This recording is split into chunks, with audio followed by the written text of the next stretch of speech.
Well, thanks, everyone. Thanks. So if you haven't put the pieces together, yes, my last name is Brain, and I have my doctorate. So, but don't call me Dr. Brain, just call me Roz. And because I'm so new, I thought I'd take a moment to tell you a little bit about me, and so you can get to know me as a person instead of just Dr. Brain. So I'll tell you a little bit about my background, where I grew up, and what brought me into this field. So I grew up in Ontario, Canada, on a dairy farm, and have an agricultural background. During my master's at the University of Guelph in Ontario, I worked as a crop scout. So basically that's the Canadian version now of extension agents.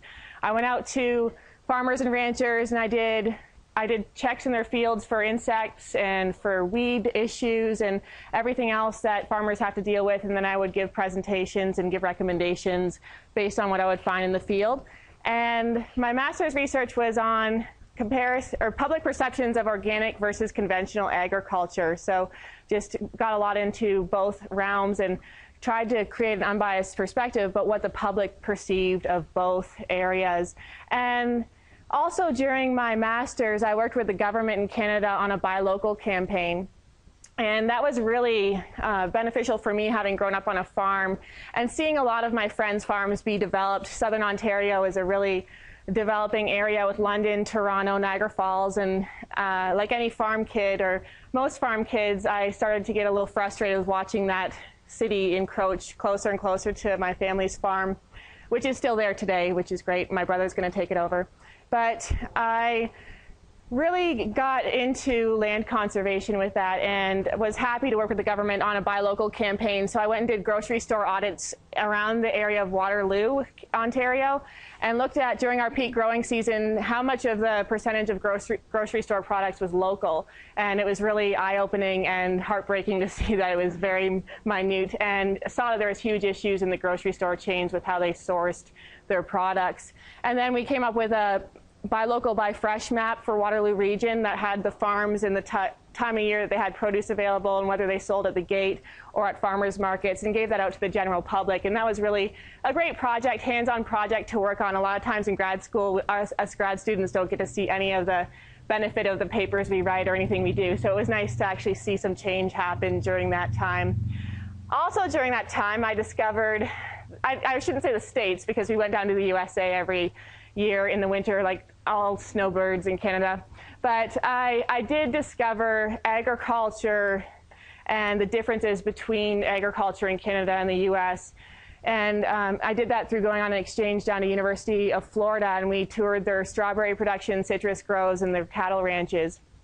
And through that, I ended up going into my PhD program at University of Florida, where I researched land conservation. So I worked with cattle ranchers and predicted which types of ranchers would be more likely to enter their land permanently into a conservation easement.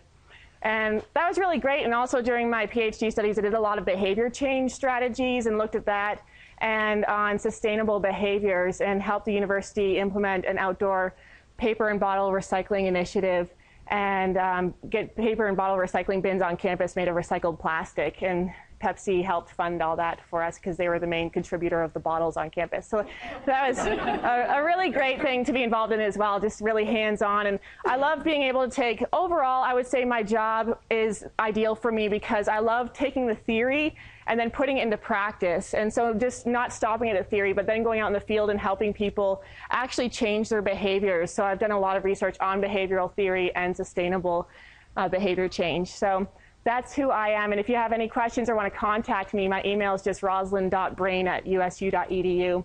And I just got business cards the other day, so I can give them out to everybody if you want. So that was my background. And one other thing, I'm really excited to be here for so many reasons, but also because my favorite animal actually lives in Utah. Does anyone want to guess what animal that would be? Which one? No.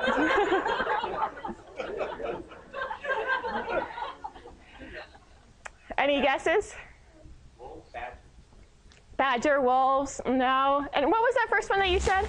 Moorlands. Oh, Mormons. You're very close, actually, with how it sounds. My favorite animal is the marmot. So I love the yellow-bellied marmot. This is really kind of hard to see, but these are my friends from the mountains when I worked in Yellowstone here. I didn't actually call them my friends and hang out with them like a strange person, but I really love seeing them. And I will hang out with marmots if anyone wants to come hang out with them with me. And the yellow-bellied marmot is one of my favorite. And just to give you a little fun fact about myself, I really love taking pictures and seeing marmots and other animals in the wild. So that's one of my side hobbies besides hiking and climbing. So, but to get into today's presentation, now that I've talked about myself and talked your ears off, there's three main things that I want to cover today, and I'm just going to go not too deep into each one, but just give a bit of a different perspective. Instead of actually growing the crops, talking more on the consumption end, so ways to be more sustainable on that side of the coin. And so the first one is the whole concept of food miles. And by all of you being gardeners, you're already green when it comes to that. And we'll just talk about some statistics with the average food mile in a grocery store and on your dinner plate. And then also some sustainable eating and shopping habits. So just some recommendations if you're at the grocery store, just thinking about different ways to reduce your carbon footprint. And lastly, this is kind of, I risk sounding too much like a hippie on this one, but I'm going to talk a little bit about edible weeds in your garden and different uses for some weeds and different ways to look at weeds and actually use them as edibles. And so those are the three things I'll talk about today. Any questions at this point for me? If you ever have a question, just feel free to interrupt. I don't mind at all. I'm from a big family. I'm used to being interrupted. And I'm the youngest, so. All right, so food miles. The whole concept of food miles, I'm sure all of you have heard of the term and are familiar with it. It's basically measuring the carbon footprint on the food that you buy in your store. So average food in the grocery store has been either shipped over or flown over or trucked to the grocery store shelves. It didn't just grow behind the grocery store like most people think, or it just magically appeared on the shelf. And in that whole process, there's a huge release of carbon dioxide in the environment, sulfur dioxide, and other particulate matters that really affect the environment. And so the whole concept of your food miles is just getting people aware of ways to reduce that environmental impact and how they grow or buy their own food. And so with that release of carbon dioxide and those other pollutants, obviously it's a connection with climate change, acid rain, and other issues in the environment. And basically, one reason among many others to buy local is that it produces 17 times less carbon dioxide than average food bought at the grocery store. And connecting with that, another statistic that I found, this one is from the Leopold Center for Sustainable Agriculture. Grocery store food items produce 27 times the amount of carbon dioxide on average in the USA. So that's not just for Utah, that's USA than local sources. And so what's interesting to think about, the average grocery store's produce travels nearly 1,500 miles between farm and fridge. And broccoli, I'm going to skip down one, travels an average of 1,800 miles. That's the equivalent of, what's amazing about that to me is that broccoli grows all over the US, and yet it's traveling that far to get to the shelf. That's driving from Salt Lake to the entrance of Zion National Park back and forth 3 times over that, actually, just for broccoli to get to that grocery store shelf. So there's no need for that. That just shows an inefficiency in our grocery stores in sourcing local produce. And there are some movements now to change these statistics, but these are the current statistics on food miles. And produce, with regards to that, 40% of the fruit we buy in grocery stores, it comes from overseas. And some of that we can't help. I mean, there's just some stuff that doesn't grow in this area. But it's a matter of being conscious about what we buy and what we get at the stores. And in the U.S. annually, what's interesting to think about is there's Americans consume over 600 billion in food dollars, and only 7% of that goes into our local economy. So imagine the amount of that money that's actually just going out overseas to producers or being used up in the transportation process. And so buying local makes sense for so many reasons.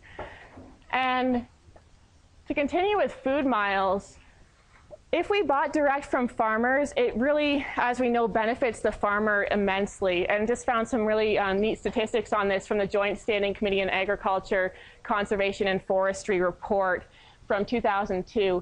So if we bought direct from farmers, so if consumers shifted 1% of purchasing power to buying local, just 1% of their purchasing power, farmers would increase their income by 5%. So that's just a 1% change. And buying direct sends 90% of food dollars back into the farm, which helps the local economy because that keeps that farmer in business. And next, if I ran some statistics because I'm a bit of a dork with numbers. And 1 million people in the US, if they switch to buying local food every year, so if they're called localvores, so if 1 million localvores were created in the US, that would create, or that would reduce the amount of carbon dioxide put into the environment by 625,000 tons. And I have a picture of elephants here because I ran the statistics on how many elephants that would be in weight. So think of that. That's 1 million people in the US switching to local per year. And that's 625,000 less tons of carbon dioxide. Anyone want to take a guess how many elephants it would take to weigh average weight of an elephant? How many elephants? 25? More. More than 625.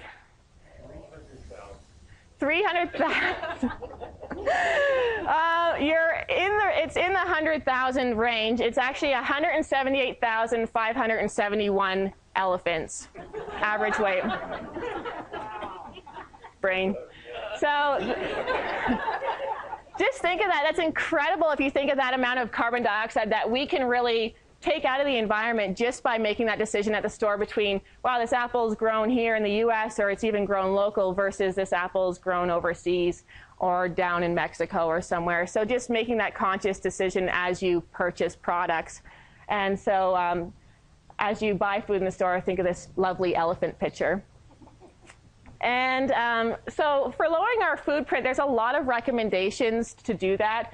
And biggest things you can do in the store besides the biggest thing you're already doing. So I applaud all of you gardeners for growing your own produce. I wish I could. I live in an apartment in the old downtown in Logan, so there's no lawn where I live, which actually I prefer. But I do shop at the farmer's market every week. And so I could do a raised bed on top of the building, and I've actually considered some creative ways that I can grow. And there's an awning out front with the salon below me, and I wonder if I can just put some plant pots on the awning. If it's sturdy enough, I don't want it to collapse. But I've thought about it. I'll see what I can do. I just moved last month, so. So first of all, look for produce grown in the USA. Just show your pride for where we live in this country and support farmers in the USA. That's the biggest thing, one of the bigger things that you can do at the store. And join a CSA, so Community Supported Agriculture is actually gaining a lot of momentum right now. It is a hot new trend. I say new, but it's been around a long time. But people are really jumping on board with that, getting that produce from the farmer every week through a CSA, and shop at a farmer's or gardener's market. Some things that we buy do have to come from overseas, and so just making choices when we buy that on choosing environmentally friendly methods or growing production and labeling for that. So two things that I like are either Fair Trade or Rainforest Alliance certified. A third party comes in and certifies that food, so it's unbiased as far as you can get unbiased, I guess. Everything's a little biased. But fair trade, the farmers are paid a fair price. They work directly with the buyers. It supports small-scale farming and prioritizes sustainable farming methods and really does not allow forced child labor. And so overseas, that's still an issue with agriculture. And use of most harmful pesticides. Generally, what happens in the U.S. when a pesticide is banned, that pesticide just doesn't disappear into thin air. It's been produced, several thousand bottles of this pesticide has been produced, so it ends up being shipped out to other countries where it hasn't been banned, and then we buy the produce back into the U.S. So, yeah, go ahead. There was recently an article, well, actually, I guess it was on Dr. Oz. I don't watch Dr. Oz, but my daughter-in-law does. Okay. And the Apple products, like apple juice, good for baby food, that type of a thing, that we buy from China, they found had, now I can't remember. Cyanide. Yeah. There was actually an FDA response to that. Yeah. on the website stated that there's arsenic in the air, there's arsenic in the home. Is that right? Yeah, that his claim was just not valid. Oh, well, that's good to know, because I thought, oh, no. Yeah, it's something just to be cautious of. Just when you buy produce coming in, I always wonder, well, what pesticides were used in the production of this product? And it's really hard to find that out if you've ever tried to track that down. Another thing is that when we buy things that are a little bit odd to us here, Yeah. that are produced overseas, that ties up agricultural land that they need for their own food production. Exactly. And it's very hard for them. You know, we lived in the Middle East, and they don't eat pig, but they had a very high density pig food that they were growing to ship to other places, and then they could have used that acreage to grow for their own needs. Yeah, there's so much that needs to be fixed with this entire process. And there's so many amazing foods out there. I mean, bananas come in so many different sizes and colors, and yet we've restricted ourselves to one kind here. And it's hard to get other varieties. So just branching out and stuff like that too, and supporting how people naturally grow their food. I saw another hand go up a minute ago. Yeah, go ahead. A lot of people might have the idea that third world, not third world, other countries' production is all like the cost for third world and all these problems. Countries like Chile, in fact, advanced as we are right now. Yeah. They oftentimes stop our standards of pesticide use because they don't want to hurt the market. Yeah. So be careful with Russia. Yeah. That's a very good point. Thanks for bringing that up.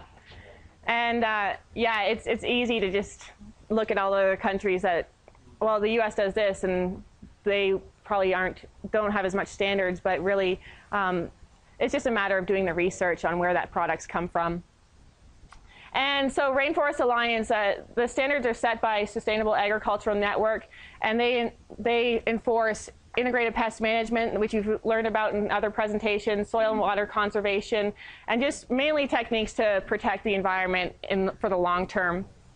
And they're more expensive, though, so that's something to think about, too. I've been a broke student my whole life. I was a student for 25 years, so I really learned that how to buy cheaper food, but trying to buy cheap food that was still environmentally responsible, or at least local. And also, the biggest way to lower your footprint is what you're already doing, like I said. So grow your own food. And again, I applaud all of you for doing that in your own homes. Any questions about food miles before I move on from that one? All right. If you think of something, then please ask. Yeah, go ahead. Which country do we import most food from? Wow, I don't know the answer to that, actually. Does anyone know which country we import the most food from? Probably Mexico? Mexico. Well, being Canadian, I know that we have a very short growing season, so I don't think it's us. So Mexico is a good guess, but I don't know the answer to that. Great question. All right, so the next thing I'm going to spend a little bit of time on are sustainable eating and shopping habits. So we've talked about eating somewhat in the previous slides, but just to go in a different angle with this. Why care what you eat? This squirrel doesn't care what he eats. You can see him down there. It's hard to see, but he's a little wide. He's well-rounded. I don't know what he's been eating, but there are so many diet-related illnesses here in the U.S., and so just eating healthy is not only good for the environment, just eating a lot of leafy greens and vegetables with your diet, but also some statistics from the National Academy of Sciences are 68% of U.S. disease and 30% of cancer is diet-related. And that's just something that's so easy to fix, just making that change in what goes on our plate. And it really drains the U.S. Gross national product. 12% of the cost of healthcare consumes 12% of the GNP. So definitely important to care what goes in your body. It should be one of the biggest things that we worry about in America. I worked briefly at Whole Foods, and one thing I really liked there was their ANDI score. It's the Aggregate Nutrient Density Index. And they rate food at Whole Foods based on a variety of health-related items. So, for example, Vitamins, minerals, phytochemicals, and antioxidant capacities are all things they take into consider with their Andy score. And at the store, they rate different products in the store based on that. The top ones are, not surprisingly, the dark green type vegetables. So we've got kale, mustard greens, watercress. Those rate perfectly 1,000 on the Andy score. And then the second place winner was bok choy and baby bok choy. So cooking those in stir fries, and spinach as well. But there's a lot of other things like strawberries and that also rated high. They just weren't as high as the others. If you're interested in finding out about Andy scores, go on the Whole Foods website, and they've got a ton of information on there about that. Another thing I liked about Whole Foods is that they have 4 pillars of healthy living. And those four pillars are eating whole foods, so whole grains and whole grain breads. Those are really healthy for you. Our body recognizes those and digests them better. Eating food that's plant strong, so incorporating a lot of vegetables into what we eat, and that also reduces your food or your ecological footprint by eating more vegetables and a little less meat. And healthy fats, so that includes the fish oils and everything, getting those healthy fats in your diets and from nuts and other things. And then your nutrient-dense food, so a lot of different nutrients in your diet. So, did you have a question or anything? Okay. So that's something you can find on the Whole Foods website, and just really great information about healthy eating. What's that? What does dense mean? Nutrient dense, yeah.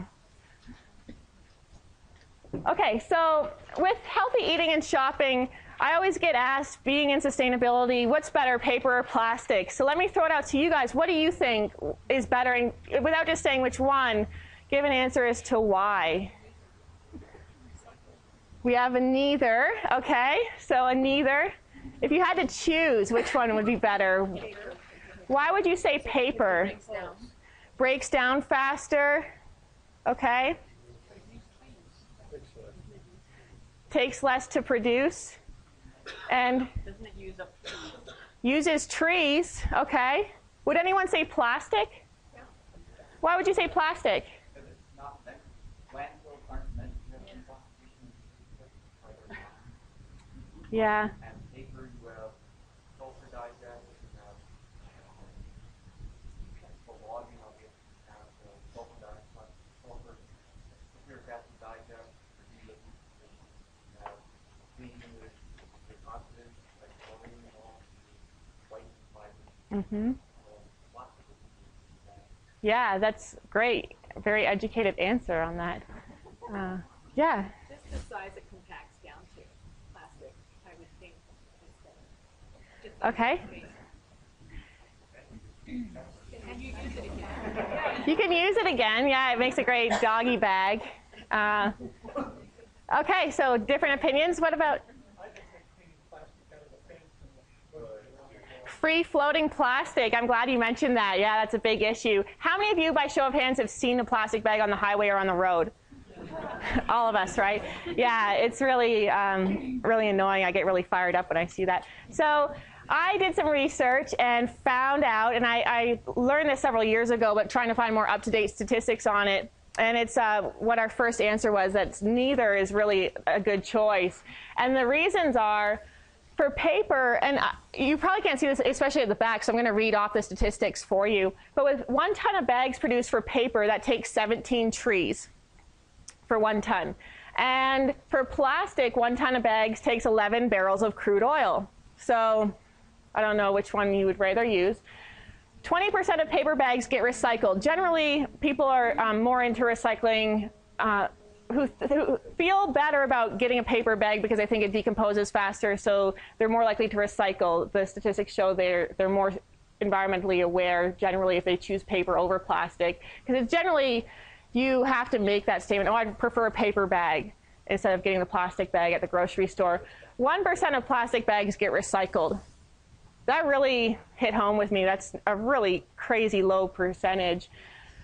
So paper bags could biodegrade in a month, and this goes back to what we just learned about. The reason they don't is that landfills are not set up to effectively help things break down. So as a result, paper bags usually decompose about the same rate as plastic in a landfill. And plastic bags take 5 to 1,000 years to break down. And the ingredients are natural gas and petroleum for plastic. And one paper bag creates 5.75 pounds of air pollution. So plastic is better on this one. One plastic bag produces 1.2 pounds of air pollution, so a little better.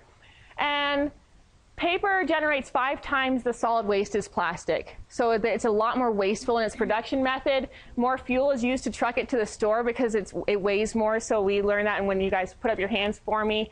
And the manufacturing of paper creates 50 times the amount of water pollution as plastic. 50 times. And this is from Rothschild's research from 2007. And plastic creates 40% less energy to manufacture and 91% less energy to recycle than paper. But up to 3% of the world's plastic bags, which we learned about when you guys put up your hand, you're already aware of this by seeing them on the roads, up to 3% become free-floating litter. And the main issue with that come from the ocean, where sea turtles and whales consider them jellyfish. And so plastic bags in the ocean get mistaken for jellyfish and get consumed by animals. And so just to give you a few visuals, I'm sorry, I know we just ate lunch, but I don't know if you can see this very well. This is a baby sea turtle, and that's a plastic bag coming out of his mouth. And so he's consumed that thinking it was a food source. And I've only got 2 more images. This one is a dead sea turtle that's been strangled by a plastic bag and couldn't get untangled from that. So tried to consume it. It ended up going over his head and then couldn't move properly. And lastly, it's too bad that, I don't know if you can see this very clearly. This is a landfill, and this entire landfill is just plastic bags. And I mean, I'm not saying that I always bring my own bag to the grocery store. I forget, we all forget. What I'm advocating for is consciousness and just to think about the impact we're having. And so trying to remember that you're not a bad person if you forget and you use a plastic bag, but at that point, recycling it or reusing that bag is really what we should aim for to help out. And so just thinking about these things as you're in the store, making sustainable shopping choices. For term though, how many paper bags versus how many plastic bags? You know? I don't know. I know it's a heck of a lot more plastic bags per ton, but I don't know the numbers on that. I'm sorry. Do you know why they won't take plastic bags in the recycling? I know you're new. I don't know that yet. No, I didn't even know they didn't take plastic bags. I know they do, but then you get plastic. I'm pretty sure they do at the university, right? They take plastic bags, or do they not? I haven't looked into that yet. That's a good question. I'm not sure.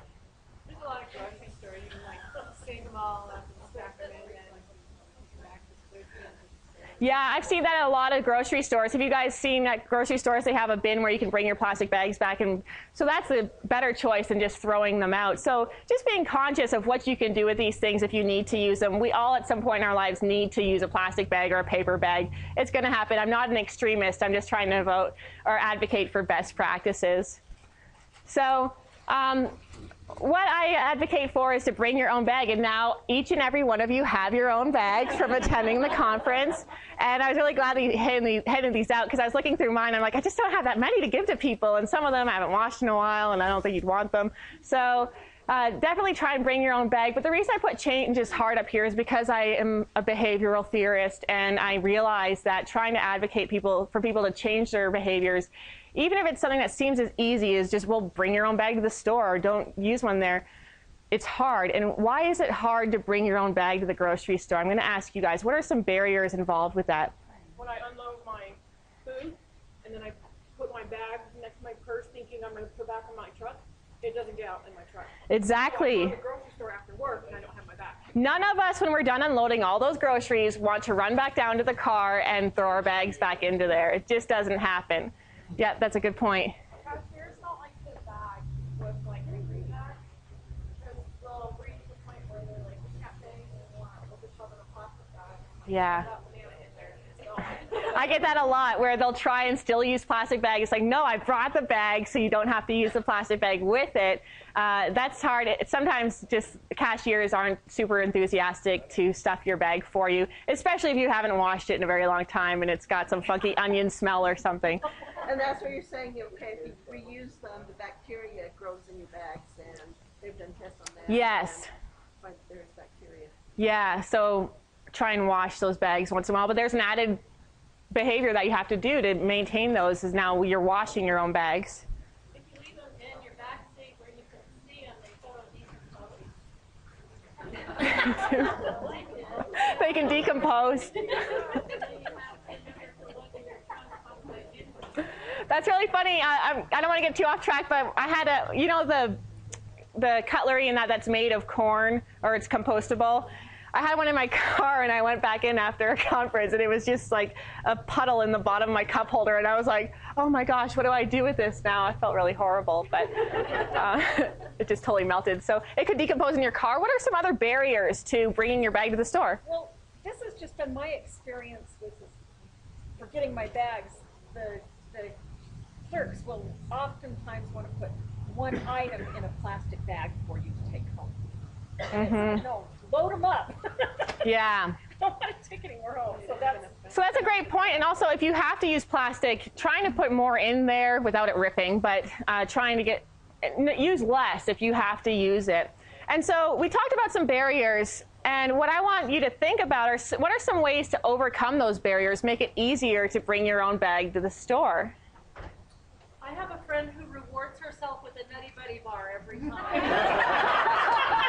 That is such a good point. To the economy, or the ecology, so I'm being friendly to myself. Your friend is practicing the #1 successful strategy in behavior change, and that's incentives. Provide incentives for yourself. Wow, I remembered my bags. I get to eat that chocolate bar today. So that's a great thing to do. I love that.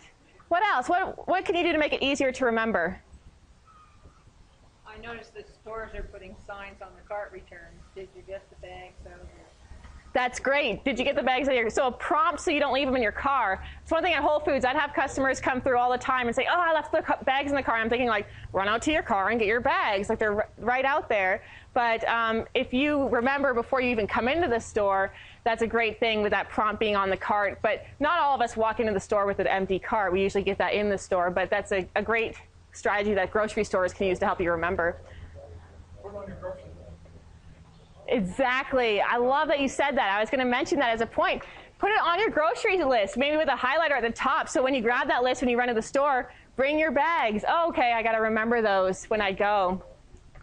I use mine to hold my coupons and my grocery ads that come in the mail. Excellent. I just put them in the recycled bags, in the carry-on bags, and just when I leave the house, well, then I forget all my coupons and everything. Oh, that's not great. But I like that strategy. In the car, and you think, oh, where's the list?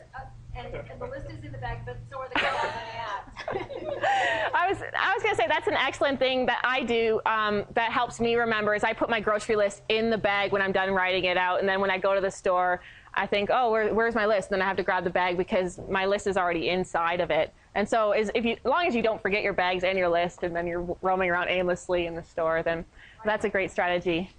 Hang it on the door handle going out. Hang it on the door handle going out. I love that. A lot of us at our houses don't want those to stay there, but you can do it until probably what you're getting at is the next time you go down to your car, then just bring it down, not the next time you go to the store. Or when you're done unloading your groceries, throw your bags by the door so you can't go outside without throwing them back into your car. If you know people who haven't gotten into or started engaging in the behavior of bringing their own bag to the store, you can really come up with creative ways to help get them to start doing that. One way is to just tell them you can make a fashion statement with bringing your own bags. You can have a bag with nice birds on it. You can make a statement of what you stand for. May the forest be with you, so protecting the natural environment. Or Halloween, it's getting that time of year. Or what you can't see too clearly, but here's a spiffy bag with a marmot on it. So maybe put your favorite animal on your grocery bag. I just play the devil's advocate a little bit because now Sure. all the pathogens grow on them. So we need to wash them Yeah. every time we use them. So now we've got the energy of the washer and the dryer, the water from the washing machine, the detergents and all that to go into the system, so. Yeah, I love the we need to devil's do advocate things to approach because, Determine, okay, now, look at the carbon footprint of doing that. yeah. Not to say that that's not a good thing, but we oftentimes think of these things as totally having no footprint. Yeah. And if we do it properly, we are having a footprint with these two. Yeah, it's just like sometimes it's a matter of doing your research and engaging in the best behavior. Sometimes with recycling, you always think it's a good thing, but some areas that don't have the capacity to recycle bottles, they either end up in a landfill already or get shipped to China to be recycled. Is that really helping the environment at that point? And so what you mentioned with bags, what I do personally is about every 5 to 10 times I use my bag, I'll wash it. But I do that more frequently if I buy meat. Every time I use a bag that I put meat in, I'll wash that bag. And I have one bag as my meat bag. I don't switch those up. And I know that bag from a label on the front that I know is the meat bag. And if you're doing laundry already, to throw that bag in, it depends what you're talking about with quantities, but I find I don't have to take other clothes items out to throw bags, and it doesn't take up all that much room in washing. But I like that you mentioned that just to think about. Exactly. I live by myself, so if you're in a big family, that might make a difference. Good point. So things to think about with bringing your own bag. It's not saving the world, but it is helping reduce the amount of actual waste that goes out with paper and plastic. I forget to bring my bags all the time, but usually if I'm at the store and I'm buying like lip gloss or an apple or something small, I just throw in my purse. Yeah, And I do that a lot. I don't use plastic bags as much anymore. I just carry around these huge. Yeah. Forget my purse ever. Yeah. Also, if you're buying clothing or anything, do you really need a big bag for that T-shirt? And so I'll just tell them, no, I'll just take it and put it over my shoulder or put it in my purse. So just be conscious of your shopping choices. And lastly, just get in a little bit about weeds versus plants and doubling your garden yield. And I know that a lot of us battle weeds, but we should embrace certain kind of weeds because they're really good for you. And the first one I'm going to just talk about, I'm just going to go through some nutritional values and then wrap up.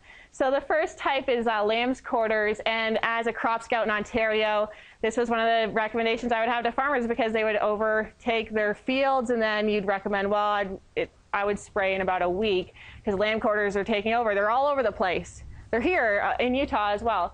But what I didn't know at the time is that lamb's quarters are really good for you. And you can chop them up, use them raw in salads, or cook them just like spinach.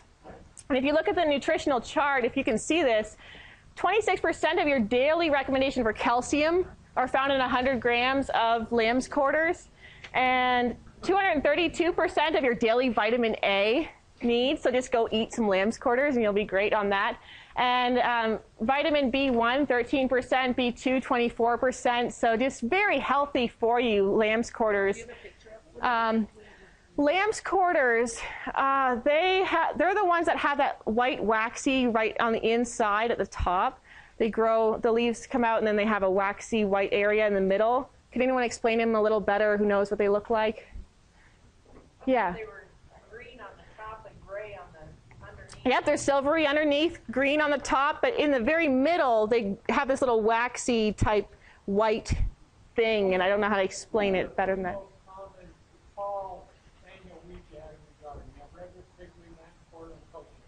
Yep. It's the one that's not poached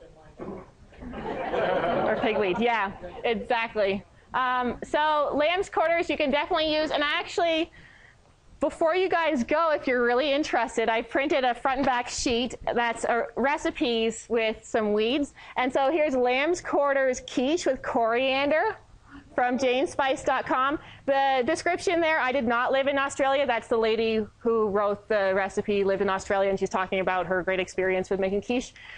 That's not my writing, so I put that on there. And then on the back, I have dandelion salad with fresh goat cheese and apples, and red potatoes with purslane. Yum.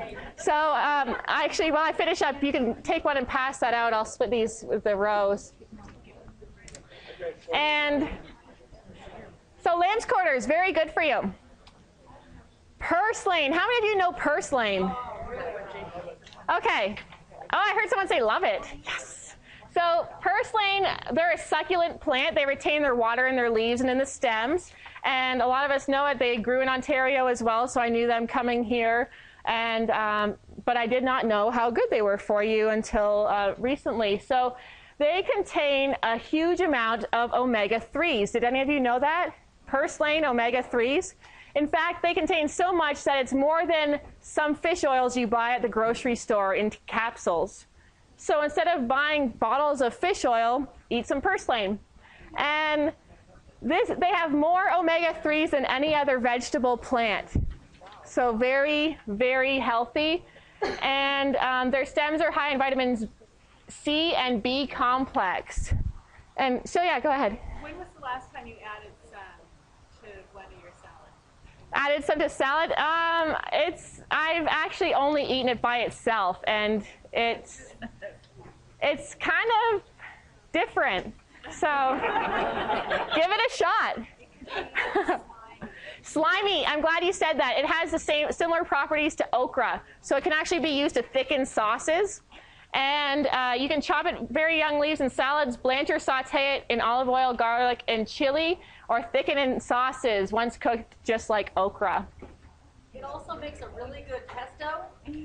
Oh. Really good with basil and pine nuts or something. You can make I love pesto that. with it. They sell it in the market in the Middle East, and it's more expensive than tomatoes. Okay. And they like to put it on flatbread with a kebab on top. Okay. And then you have chopped up tomatoes and onions and things like that. And along with it, they put it in, the Mediterranean cooking you see with the rice and olive oil. And they use it all the time, and it is really good. Who would not love some purslane pesto in their Christmas stocking? I think that's so great. Yeah, so double your garden yield. And just a few other things, just got a couple more minutes. Oh, I wanted to tell you that purslane is, for vitamin A, you get 44% of your daily dosage in 100 grams. And it's a natural antioxidant, which helps your vision, and it helps your vision and healthy mucous membranes. So if you need help with that, skin, and protect from lung and oral cavity cancers. Go purslane. Eat purslane. Yep, just go munch down on some of those weeds. But make sure you know which weeds they are, because some of them aren't good for you. Do you eat weeds? Do I eat weeds? I do, actually. I do, especially dandelion. I eat dandelion. But in Ontario, we would go and pick some in the backyard on the farm. But I don't eat them as my main course every day or anything. It's just sometimes they're great to consume. I'm just giving you a fun, different perspective to think about your gardens. And I don't right now because I don't have a garden. And I think people would think I was weird if I walked to their lawn and started picking dandelion leaves from their lawn. So along that lines, dandelion, you can eat their leaves raw or cooked. They're also similar properties to spinach. And the roots you can stir fry and pickle. They're a specialty in Asia. And the flour, you can make dandelion wine or dip in egg and cornmeal and then fry in the frying pan. Or you can deep fry if you like to deep fry things. Probably not so healthy at that point, but. Hey, while we've been talking, I texted my brother, who's a natural guy, doesn't even wear deodorant. He smells okay though, but anyway. And so I said, eat some purslane and get a lamb's quarter. I was kind of teasing him, and he wrote back and just said, yep. I went on a hike with an edibles wild hike with an expert today. I ate some just today. Oh, there you go. They're out there eating. It's the new trend. And dandelion's great for calcium and antioxidants, which help with bone health, liver disorders, diabetes, urinary disorders, skin care. That skin care is the milk's used for that, and for acne. And weight loss, cancer, jaundice, gallbladder disorders. Dandelion has such huge nutritional value that they're actually expensive to buy at Whole Foods. So they sell them at Whole Foods, dandelion leaves, and they're not cheap. So just go out to your garden and pick some leaves. And purple dead nettle is the last one that I have up here for the weeds. And purple dead nettle flowers are used to stop minor bleeding. They actually slow your bleeding down. And the plant itself can be used as a healing property with cuts and wounds. They help you heal faster. And purple dead nettle tea was used by Native Americans as a great kidney flush and the spleen flush for detoxifying your body. And purple dead nettle is high in fiber and iron, and you can add it to salad, soups, and stews. It's that one with the purple flower. It grows everywhere you go. And so I have never had it in salad soups or stews. I've just been hiking and picked up a leaf and chewed on it. But I must say I've never ventured into eating anything with purple dead nettle, but I will try down the road. And lastly, think about the flowers in your garden too. And this is becoming more popular. They're selling them at the farmer's market in Logan. Zucchini flowers. And you can do a lot with zucchini flowers. You can fry them. They're a specialty items. They're great either fried or baked. And so basically you cut off the green bottoms of the flowers, take out the stamen, and you can dip them in eggs or with breadcrumbs. And also I saw a recipe online for squash flower soup. And other great flowers you can eat are rose hips, bachelor button, for example, apple blossoms, honeysuckle, tons of different flowers that you can eat from your plants. So that's getting more of a harvest instead of just the vegetable itself. Pansies are good too. Pansies as well. Okay, great. Chai flowers, excellent. Some flowers are really not good for you, and you've got to make sure you research that. I can't tell you offhand which one you shouldn't eat, but there are some that you shouldn't just go around like a rabbit in your garden eating the flowers. So that is all for the presentation. I want to thank you guys for being such great sports today. Thanks. What's that? Weeds. If you can't beat them, eat them. If you can't beat them, eat them. I love it. That's a great slogan. And I know that's a little out there, and some of this information is probably like, wow, that person's really abstract. But I thought I'd present a different perspective for you all today. One of the that we were talking about, who do we get the most food from? It's China. Okay. So We import more food from China than any other country. great. I'm glad we cleared that up. So China, in addition to most of our actual products in clothing stores, also food. One little plug real quick. Next week is the Natural Resources Conference. If you haven't heard about it, it's the Alliance for Natural Resource Outreach and Service Programs Conference in Park City. So if you're interested in that, I promised Mark Lores Casanova I'd put a plug in for that conference. So there you go. Thanks again, guys.